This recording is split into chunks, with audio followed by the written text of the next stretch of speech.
Hello everybody, it's me, Jack. How are you all? Look, here's what I drew in my journal from our trip to Antarctica together. You've got the humpback whale and one of those fast swimming Gentoo penguins. Now, can you pass me a map? Just pass it through the screen. I'll be able to reach it. Yes! Thank you. I really need to look after mine better. It's always getting lost. So you should all know this by now. Let's unfold it. Close our eyes. Spin our finger. And it will show us where we're going.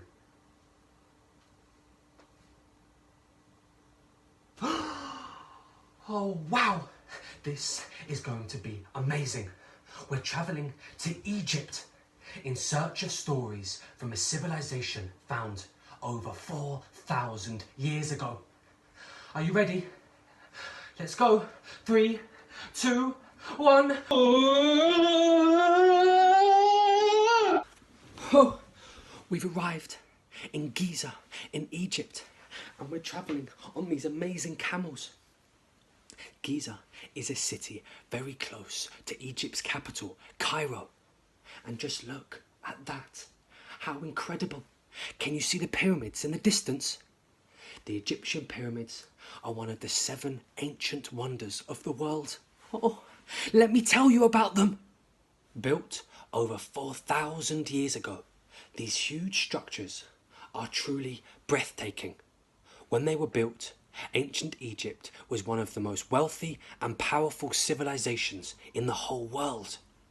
The pyramids were burial places or tombs for the great Egyptian leaders, the pharaohs.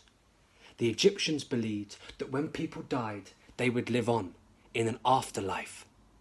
So, when an Egyptian pharaoh, the ancient Egyptian word for king, was buried, he would be buried in his pyramid, and his family and his servants would collect up everything they thought might be useful for his next life. Food and pots and pans, jewellery, furniture, even boats sometimes were placed into the pyramids with him. Everything they could think of to help them have a successful afterlife. Thousands of years later, explorers have found all these different things buried deep in the pyramids, and they have told us a lot of things about the way the ancient Egyptians used to live. It's so interesting.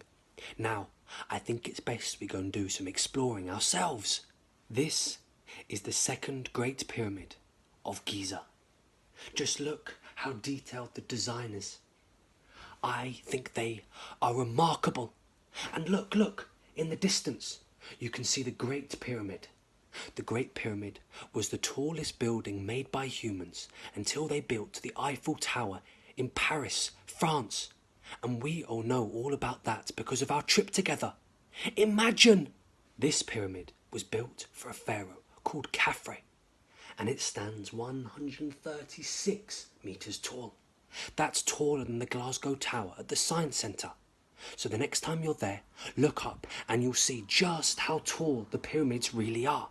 And we know they were built without modern technology, like cranes and electronic tools. It's incredible.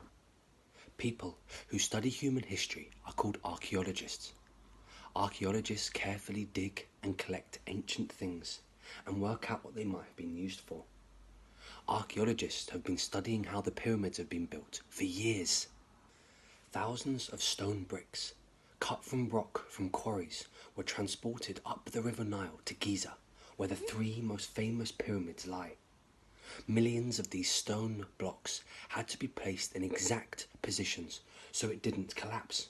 We still don't know how they managed to build them and how they managed to get the heavy rock up the side of the pyramids. It's a mystery, and I think that's what makes them so interesting. This is what truly makes this a wonder of the world. I wonder how long it took to build them. Wow, this is the Great Sphinx. I was hoping we were going to see this. You can visit this incredible Sphinx on Google Street View if you want to. A Sphinx is a human head on a lion's body. It's wearing a traditional headdress because the Sphinxes have faces of famous Egyptian pharaohs. There are still lots of unknown questions about this great sculpture. We don't know who built it, or who it was for, or how long it took to carve. But archaeologists think that it was built during the time of Pharaoh Khafre, whose pyramid we just saw. Look at it. If you were to build a sculpture like this, what animal would you choose to represent you? Wow, look at this. This is the stunning temple of Medinet Habu. It was built as a memorial temple for the god Amun, the god of sun and air. Amun is considered to be one of the most important gods in ancient Egypt. The outside walls are covered in beautiful carvings showing famous battles and religious scenes. Look how detailed they are.